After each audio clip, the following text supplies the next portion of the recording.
अगवान बरात है आए, ओ दिए सवै जनवा से सुहाए। मैना शुभ आरती सवारी, ओ संग सुमंगल गावह नारी। भैया आगवान लोग बारात को लवा लाए, उन्होंने सबको सुंदर जनवा से ठहरने को दिए। भैया मैना पार्वती जी की माता ने शुभ आरती सजाई और भैया उनके साथ की स्त्रियां उत्तम मंगल गीत गाने लगी। कंचन थारे सोहे वर पानी, ओ परछन चली हर हर सानी।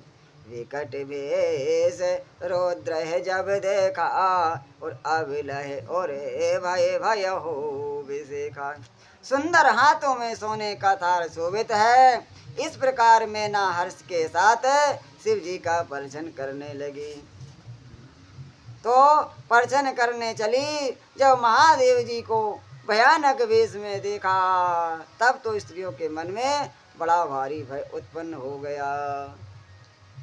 भाग भवन पैठी अति त्रासा, ओ गए महेश जहाज निवासा। मैना हृदय भयो दुख भारी, ओलीनी बोल गिरी जय कुमारी। बहुत ही डर के मारे भागकर वे घर में घुस गईं और शिवजी जहाँ जनवासा था वहाँ चले गए। तो मैना के हृदय में बड़ा दुख हुआ। उन्होंने पार्वती जी को अपने पास बुला लिया। आधे के स्नेह गोद बैठारी, ओ श्याम सरोज नयन भरवारी। जय विद तुम्हें रूप यस दीना, उते जड़ भरे बाहोर कैसे दीना। भैया मैना जी बहुत दुखी हुई और अत्यंत स्नेह से गोद में बैठा कर अपने नील कमल के समान नेत्रों में आंसू भरकर कहा कि भैया हे, जिस विधाता ने तुमको ऐसा सुंदर रूप दिया है, उस मूर्ख ने तुम्हारे दूल्हे को बावला कैसे बना दिया है। कैसे कीने बरे बोरा है वेद जहे तुम है सुंदरता दई। जो फल चाहे सोर तरह सोवर, वसे बबूर लगाई। तुम साहित्य गिरते गिरो हो पाव के जरो हो जल ने दे महु परो।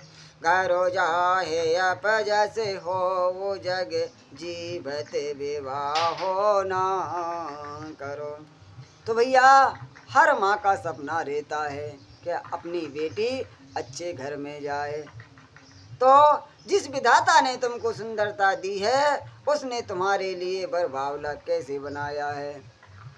जो फल कल वृक्ष में लगना चाहिए वह जबरदस्ती बबूल में लग रहा है। मैं तुम्हें लेकर पहाड़ से गिर जाऊंगी, मर जाऊंगी, आग में जल जाऊंगी या समुद्र में कूद पड़ूंगी। चाहे घर उजड़ जाए और संसार में अब कीर्ति फैल जाए, पर भैया जीते जी मैं इस बावले वर से तुम्हारा विवाह नहीं करवाऊंगी।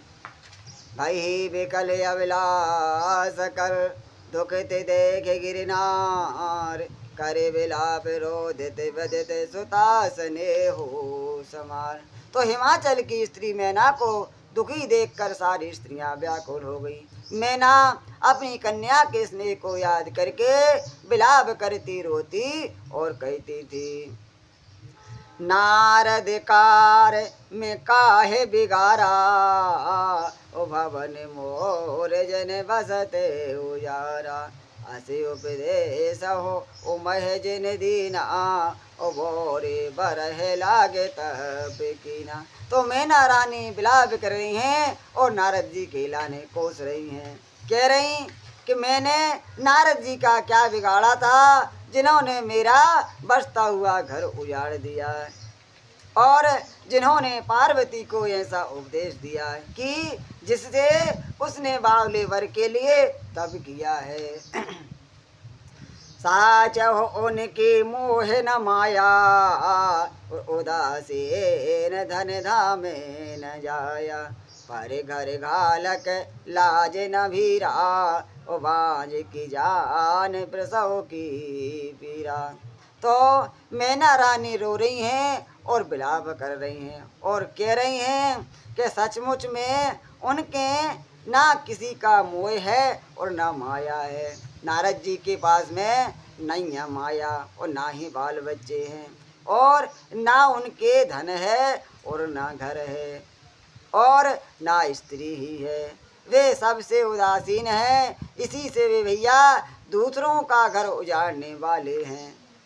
उन्हें ना किसी की लाज है और ना डर है। भला बांझ स्त्री प्रसव की पीड़ा को क्या जाने।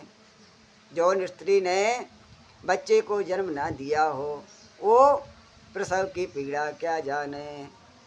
जाने नहीं बेकल बिलो के भवानी ओ बोली जो ते विवेक मृदुवानी।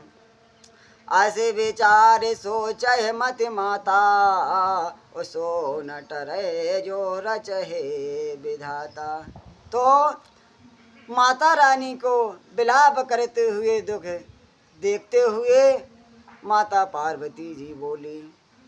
माता को विकल देखकर माता पार्वती जी विवेक युक्त और कोमल वाणी से बोली कि हे माता, जो विधाता ने रच दिया है उसको कोई टाल नहीं सकता है।